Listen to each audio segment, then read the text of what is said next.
Hello નમસ્કાર વિદ્યાર્થી મિત્રો. તો વિદ્યાર્થી મિત્રો, આપણે ધોરણ 8 વિષય છે સામાજિક વિજ્ઞાનની અંદર દ્વિતીય સત્ર પરીક્ષા 2025-26નું આપણે પેપરનું સોલ્યુશન કરવા જઈ રહ્યા છે વિદ્યાર્થી મિત્રો. તો વિદ્યાર્થી મિત્રો, સૌથી પહેલાં આપણી પાસે પ્રશ્નો છે. વિભાગ એ 24 ગુણના પ્રશ્નો છે. કુલ ગુણ 80 માર્ક્સનું પેપર છે. પહેલો જ પ્રશ્ન છે, નીચેના પ્રશ્નોનો 1 થી 24 પ્રશ્નો સૂચના મુજબ ઉત્તર લખો. પ્રત્યેકના 1 ગુણ છે. પહેલા પ્રશ્નો છે વિદ્યાર્થી મિત્રો, યોગ્ય વિકલ્પ પસંદ કરીને ઉત્તર લખો. પહેલો જ નંબરનો પ્રશ્ન છે, 1791માં બનારસ સંસ્કૃત કોલેજની સ્થાપના કરનાર. તો અહીંયા સાચો જવાબ છે વિદ્યાર્થી મિત્રો ઓપ્શન બી, બરાબર છે. ત્યારબાદ બીજો પ્રશ્ન છે, બંગાળના ભાગલા પાડનાર વાઇસરોય. તો સાચો ઓપ્શન છે ઓપ્શન ડી, કરજન. કયા ચિત્રકારની ચિત્રશૈલી બંગાળ સ્કૂલ ઓફ આર્ટ તરીકે નામના પામી? તો અવનીન્દ્રનાથ ટાગોર, એટલે કે ઓપ્શન બી. ચોથો પ્રશ્ન છે, હિન્દુસ્તાનના ભાગલા સમયે પાકિસ્તાનમાંથી આશરે કેટલા શરણાર્થીઓ ભારત આવ્યા? તો જવાબ છે વિદ્યાર્થી મિત્રો ઓપ્શન ડી, 80 લાખ. કયો ઉદ્યોગ સનરાઈઝ ઉદ્યોગના નામે ઓળખાય છે? તો જવાબ છે વિદ્યાર્થી મિત્રો ઓપ્શન સી, માહિતી ટેકનોલોજી. ત્યારબાદ છઠ્ઠો પ્રશ્ન છે, ભારતનું અનુક્રમે ક્ષેત્રફળ દ્રષ્ટિએ મોટું અને વસ્તીની દ્રષ્ટિએ મોટું રાજ્ય કયું છે? તો જવાબ છે વિદ્યાર્થી મિત્રો ઓપ્શન બી, રાજસ્થાન અને ઉત્તર પ્રદેશ. સાતમો પ્રશ્ન છે, આમાંથી કઈ માનવ સર્જિત આપત્તિ નથી? તો જવાબ છે વિદ્યાર્થી મિત્રો દાવા નળ, ઓપ્શન એ. આઠમા નંબરનો પ્રશ્ન છે, નીચેનામાંથી કઈ બાબતોને લોકો પ્રાથમિક સુવિધામાં સમાવેશ ના થઈ શકે? તો જવાબ છે વિદ્યાર્થી મિત્રો ઓપ્શન ડી, દુકાન. નીચે આપેલા વિધાન સાચા છે કે ખોટા તે જણાવો. નવમો પ્રશ્ન છે, ગુરુદેવ ટાગોર પ્રખર પ્રકૃતિવાદી હતા. તો આપેલું વિધાન કેવું છે? સાચું છે. 10મો પ્રશ્ન છે, શ્યામજી કૃષ્ણ વર્મા મુંબઈના વતની હતા. તો આપેલું વિધાન ખોટું છે. 11મો પ્રશ્ન, અંગ્રેજી શાસન દરમિયાન ચિત્રકલાનો ખૂબ વિકાસ થયો હતો. તો આપેલું વિધાન ખોટું છે. 12મો પ્રશ્ન છે, દુનિયાના રણ વિસ્તારો ખૂબ ઓછી વસ્તી ધરાવે છે. તો આપેલું વિધાન બિલકુલ સાચું છે. 13મો પ્રશ્ન છે, ભૂકંપ તથા જ્વાળામુખીની અગાઉથી આગાહી થઈ શકે છે. તો આ વિધાન બિલકુલ ખોટું છે. ત્યારબાદ વિદ્યાર્થી મિત્રો આપણી પાસે આવે છે પ્રશ્ન નંબર 14, યોગ્ય વિકલ્પ પસંદ કરીને ખાલી જગ્યા પૂરો. ઈશ્વરચંદ્ર વિદ્યાસાગરે પોતાના સામાયિક ખાલી જગ્યા દ્વારા વિધવા પૂર્ણ વિવાહની હિમાયત કરી. તો સોમપ્રકાશ. 15મો પ્રશ્ન છે, ગાંધીજીએ ડુંગળી ચોરનું બિરુદ ખાલી જગ્યાને આપ્યું. તો જવાબ છે વિદ્યાર્થી મિત્રો મોહનલાલ પંડ્યા. 16મો પ્રશ્ન છે, કાંગડા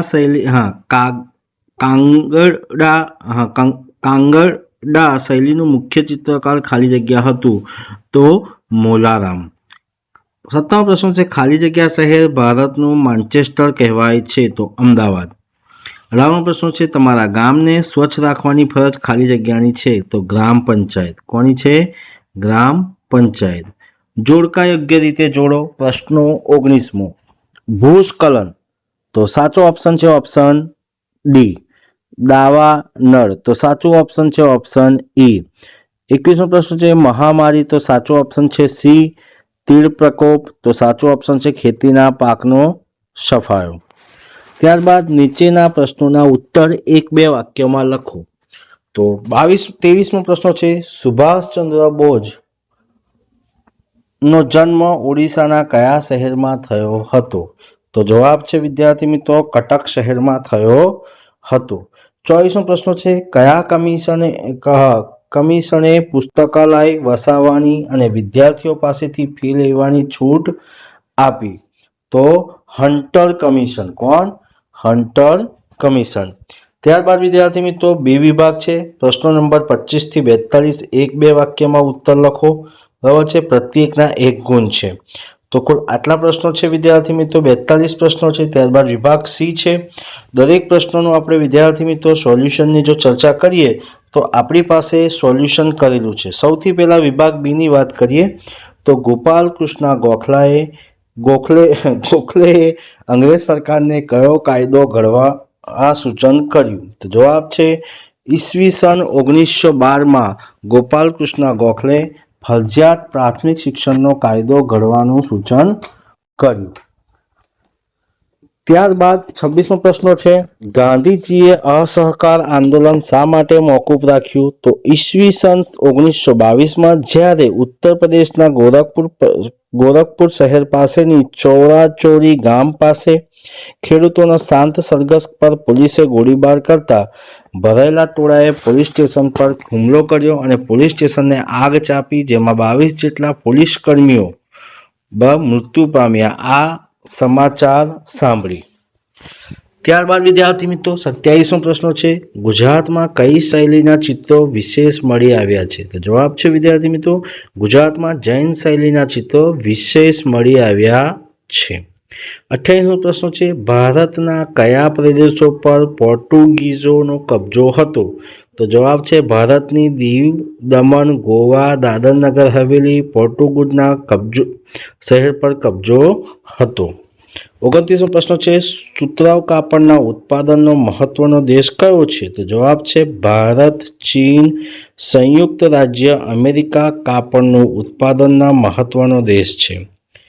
30મો પ્રશ્ન છે, વસ્તી વિતરણને તરહ એટલે શું?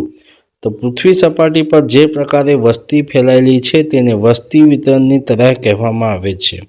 31મો પ્રશ્ન છે, ભૂસ્ખલનની ઘટનાઓ કયા ક્ષેત્રોમાં વિશેષ જોવા મળે છે?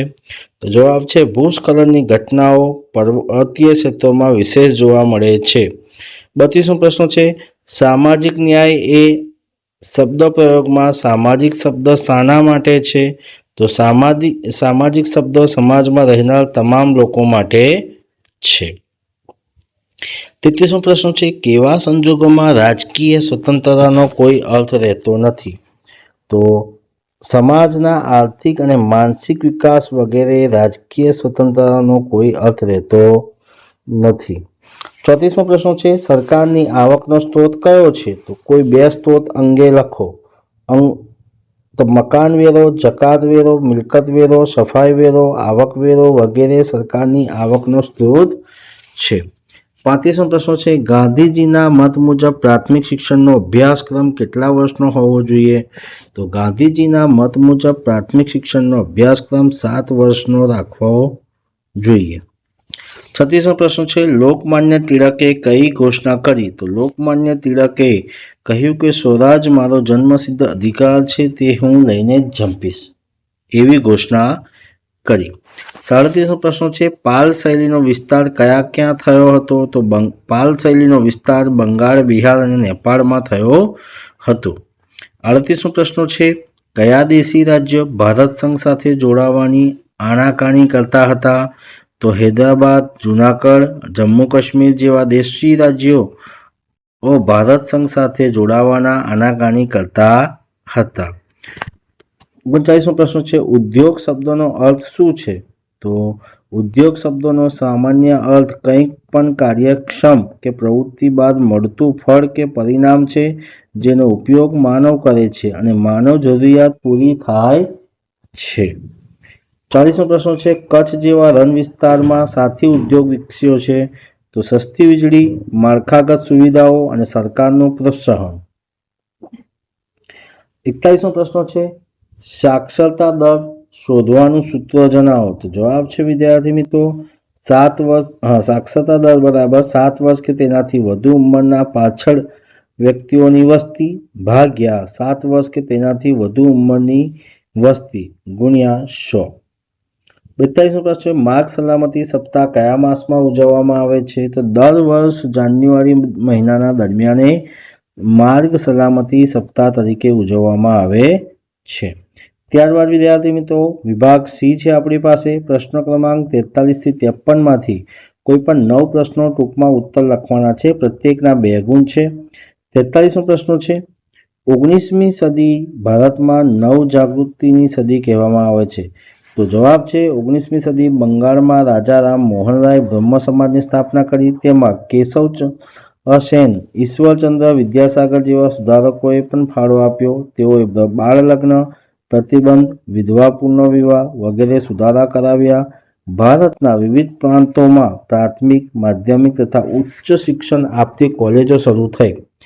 દયાનંદ સરસ્વતી, કર્વ, જ્યોતિરાવ ફૂલે જેવા સમાજ સુધારકો સમાજનો નવો રાહ ચીંધ્યો અને આધુનિક ભારતનું નિર્માણ કર્યું. માટે 19મી સદીના ભારતમાં નવજાગૃતિની સદી કહેવામાં આવે છે. ત્યારબાદ 44મો પ્રશ્ન છે, બંધારણ સભા વિશે 4-5 વાક્ય લખો. તો ભારતને આઝાદી મળી તે અગાઉ ભારતનું બંધારણ ઘડવામાં બંધારણીય સભા રચના 1946માં કરવામાં આવી હતી. આ સભામાં જુદી જુદી કોમ, જાતિ, ધર્મ, લિંગ અને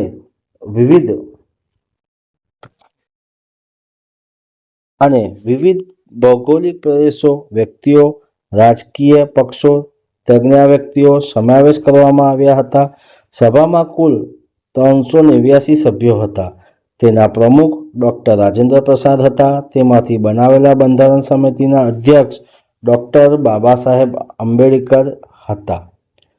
ત્યારબાદ આપણી પાસે વિદ્યાર્થી મિત્રો નેક્સ્ટ પ્રશ્ન આવે છે 45મો. શું કે છે? કારણ આપો.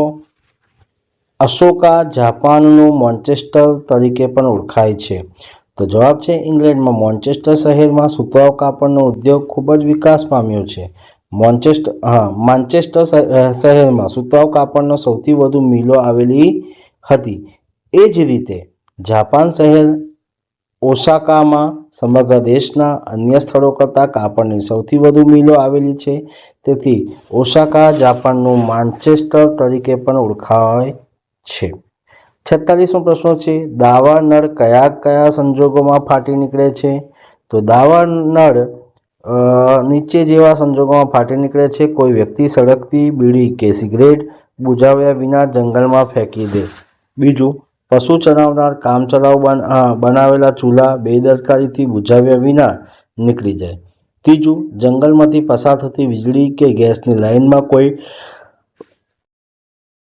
અકસ્માત થાય ત્યારે. જંગલના વિસ્તારમાં પ્રવાસીઓ બેદરકારી દેખાવે. પાંચમું છે, આકાશમાંથી વીજળી પડે ને આગ પકડી લે. 47મો પ્રશ્ન છે, અસામાજિક અસમાનતાની પરિસ્થિતિ એટલે શું? તો સામાજિક અસમાનતા એક એવી સામાજિક પરિસ્થિતિઓ છે કે જે સમૂહ અથવા સમાજની નોંધપાત્ર જનસંખ્યાના અસર કરતા હોય છે. તેના સામાજિક મૂલ્યો કે ધોરણોને ભંગ કે અનાદર થાય છે. તેમનું અસ્તિત્વ જોખમાય છે. આવી સ્થિતિને સામાજિક અસમાનતા પરિસ્થિતિ કહે છે. 48મો પ્રશ્ન છે, સમાજે જેમ પ્રગતિ કરી તેમ જરૂરિયાતોમાં બદલાવો આવ્યો છે. તે દર્શાવતું એક ઉદાહરણ આપો. તો આઝાદી પહેલાં લોકો ચૂલો પર કે સગડી પર રસોઈ કરતા હતા. આઝાદી પછી ખનિજ તેલ શોધાયા, પછી ગેસ દ્વારા ગેસ ચૂલા પર પ્રથમ શહેરમાં અને હવે તો ગામડામાં પણ લોકો રસોઈ કરી રહ્યા છે. આમ પ્રગતિ થતાં જરૂરિયાત પણ બદલાય છે. 49મો પ્રશ્ન છે, વુડના ખરીતામાં શિક્ષણ સંબંધી કઈ કઈ ભલામણો કરવામાં આવી છે? તો વુડના ખરીતામાં શિક્ષણ સંબંધી આ ભલામણો કરવામાં આવી છે. દરેક પ્રાંતમાં યુનિવર્સિટીની સ્થાપના કરવા, અલગ અલગ શિક્ષણ ખાતાની રચના કરવી, સરકારી કોલેજો અને શાળાઓની જાળવણી કરવી, ખાનગી શાળાઓ સરકારી અનુદાન આપવું, શિક્ષકોની તાલીમ માટે તાલીમી સંસ્થાઓ ખોલવી, ધંધાદારી કે વ્યવસાય શિક્ષણનો વ્યાપ વધારવો, દરેક તાલુકામાં પ્રાથમિક અને જિલ્લામાં હાઈસ્કૂલો સ્થાપવી અને સ્ત્રી શિક્ષણને ઉત્તેજના આપવી. 50મો પ્રશ્ન છે, ચંદ્રશેખર આઝાદની ક્રાંતિકારી પ્રવૃત્તિ વિશે જણાવો. તો ચંદ્રશેખર આઝાદ ક્રાંતિકારી પ્રવૃત્તિમાં બાળપણથી જ સક્રિય હતા. કાકોરી ટ્રેન લૂંટમાં પણ તેઓ સક્રિય હતા. તેમણે પ્રતિજ્ઞા કરી હતી કે હું જીવતો નહીં પકડાઉં. 1931માં અલ્હાબાદ આલ્ફ્રેડ બાગમાં અંગ્રેજો સાથેના સંઘર્ષમાં જીવતા પકડવાને બદલે જાતે જ પિસ્તોલથી શહાદત વહોરી લીધી. 51 પ્રશ્નો છે. હિન્દી રાષ્ટ્રીય મહાસભાના પ્રથમ અધિવેશન ક્યાં ક્યારે ભરાયું, તેમાં કયા કયા આગેવાનો હાજર રહ્યા હતા?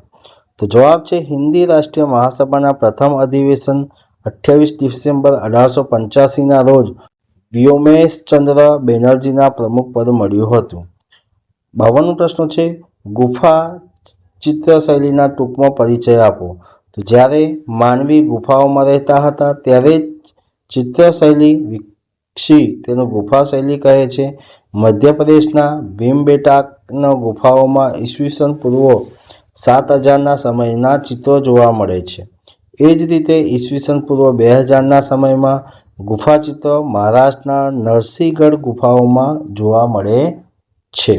ગુપ્તકાળમાં અજંતા અને ઇલોરાની ગુફાઓ ચિત્રો નિર્માણ પામ્યા હતા જે વિશ્વવિખ્યાત બન્યા છે.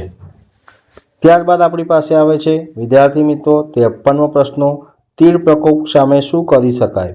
તો જવાબ છે તીડના બગાડવા લોકો ઢોલ, નગાડા, થાળી વગેરે મોટેથી બૂમો પાડે છે.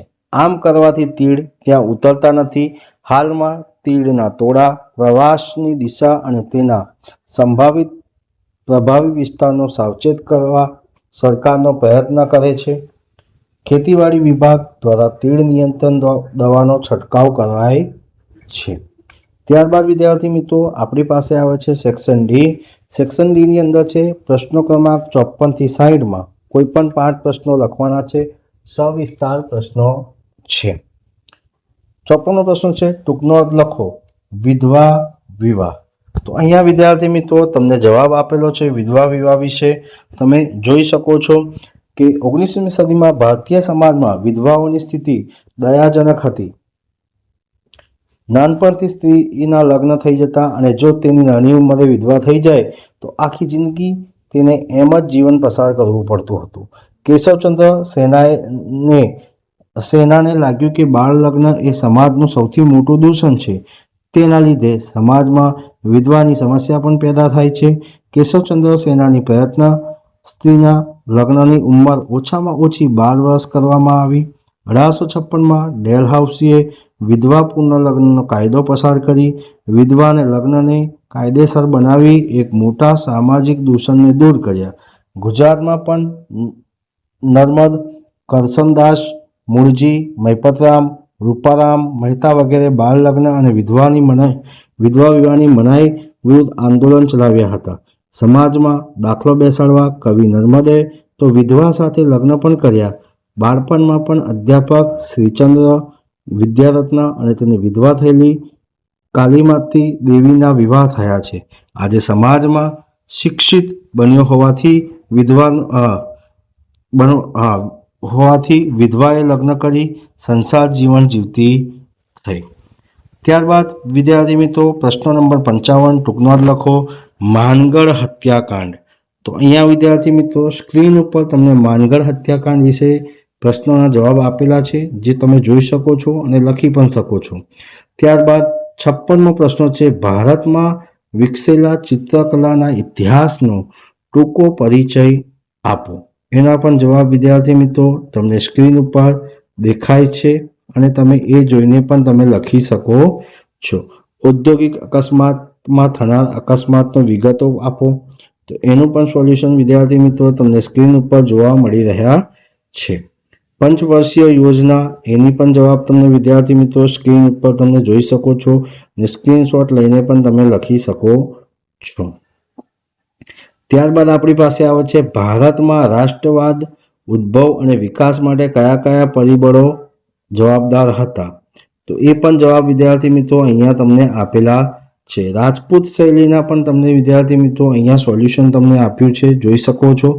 ત્યારબાદ વિદ્યાર્થી મિત્રો 61મો પ્રશ્નો છે જે નકશો છે. ભારતના રેખાંકિત નકશામાં નીચેના વિગતો યોગ્ય સંજ્ઞા વડે દર્શાવવાની છે. તો અહીંયા વિદ્યાર્થી મિત્રો તમને રાજ્ય અને કેન્દ્રશાસિત પ્રદેશો ઉત્તરાખંડ, અંડમાન, નિકોબાર, હરિયાણા, પડોશી દેશો બાંગ્લાદેશ અને નેપાળ એનું પણ તમને અહીંયા વિદ્યાર્થી મિત્રો નકશાની અંદર સંપૂર્ણ સોલ્યુશન સાથે જણાવેલું છે જે તમે જોઈ શકો છો અને એ જોઈને સ્ક્રીનશોટ લઈને પણ તમે તૈયારી કરી શકો છો. તો વિદ્યાર્થી મિત્રો, આ હતું ધોરણ 8 વિષય છે સામાજિક વિજ્ઞાન દ્વિતીય સત્રાંત પરીક્ષાનું પ્રશ્નપત્રનું આપણે સંપૂર્ણ સોલ્યુશન જોયું. તો વિદ્યાર્થી મિત્રો, આ વિડીયો તમને ગમ્યો હોય તો લાઈક કરજો, શેર કરજો અને કમેન્ટ કરજો. અને જો તમે ચેનલને સબસ્ક્રાઈબ ના કરી હોય તો સબસ્ક્રાઈબ કરવાનું પણ ભૂલતા નહીં. જય હિન્દ, જય ભારત.